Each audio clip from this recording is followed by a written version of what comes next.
Lalabas na si Maricel sa usapan natin, sa mga problema natin. I've given you all the chances para maayos mo ang sarili mo. You're the one who's always messing up. Kung kausapin mo ako, para kung tau-tauhan mo lang.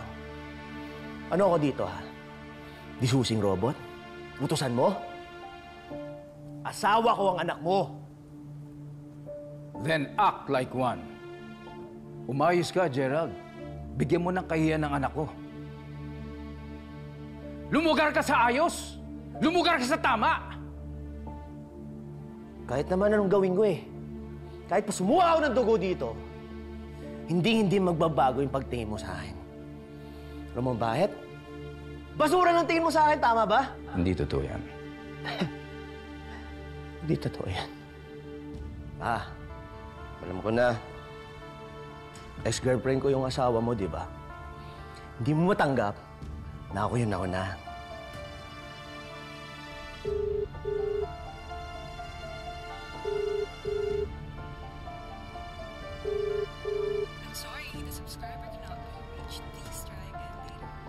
Gerald, insecure ka lang.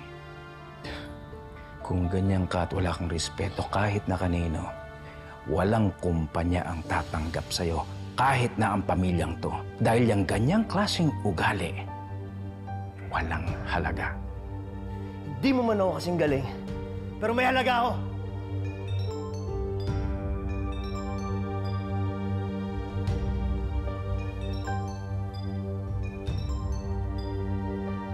Oh, Gina, bakit? Patsy, where is Dad? Nasa baba. Naiwan niya yung phone niya dito. Okay, well, pwede mo ibigay yung phone kasi kailangan ko siya makausap. Alam mo, Gina, kausapin mo nga yung daddy mo. Sabi mo, wag naman siya masyadong harsh sa amin ni Gerald. Grabe yung paglampaso niya sa amin at sa harapan ni Vivian. Kaya nga ako tumawag, di ba? Kasi kailangan ko siya kausapin. Saglit. Anong klaseng halaga yan? Simpleng bagay, pumapalpak ka! Yan ba? Palpak? Sino palpak? Tama na! Gina! Tama na! Gina! Daddy Lasing mo! ka! Tama ka na, ha? Wait!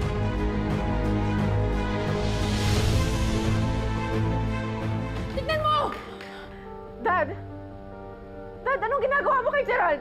Wala akong ginagawa sa kanya eh. Patayin mo na yan. Wala kayong pakialam dito. No, Betsy, don't do that. Dad, asawa ko yung ginugulpi mo. Tigilan mo siya! Alam mo si Gina, ang layo-layo niya. She's thousands of miles away.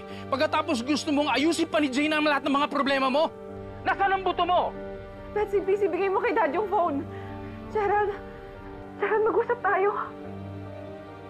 Gerald! Walang kwenta. Yun na nga yan. Dad, ano pa naman? Parehas sila nagkamali. Bakit kay Gerald ka lang nagagalit?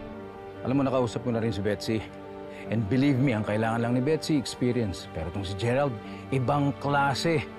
Ang tagal-tagal na niya nagtatrabaho sa kumpanya. Puro palpak pa rin. Paano? Umiinom eh.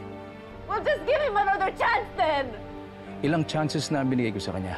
Pero hanggang ngayon, wala pa rin siyang pinapatunayan. Nagpapasaway pa. Gerald! Gerald!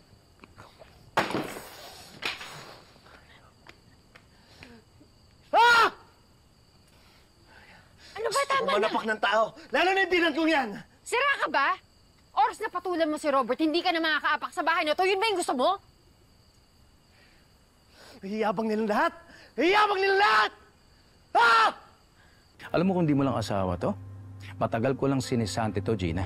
Pwede ko rin gawin sa asawa mo yan dahil sumablay na siya minsan, but I didn't, Dad, because I respect you. Sana naman respetuhin mo din si Gerald kahit konti lang. Hindi ka ba mawawalan ng respeto kung gabi-gabi siyang umuwi sa bahay natin na lasing? Dad, bahay ko din yan at bahay na ni Gerald yan. Why don't you just cut him some slack? Okay, masama pa rin loob niya sa akin. Let me handle it. I'll fix it. Sige na. Bahala ka na. Dad.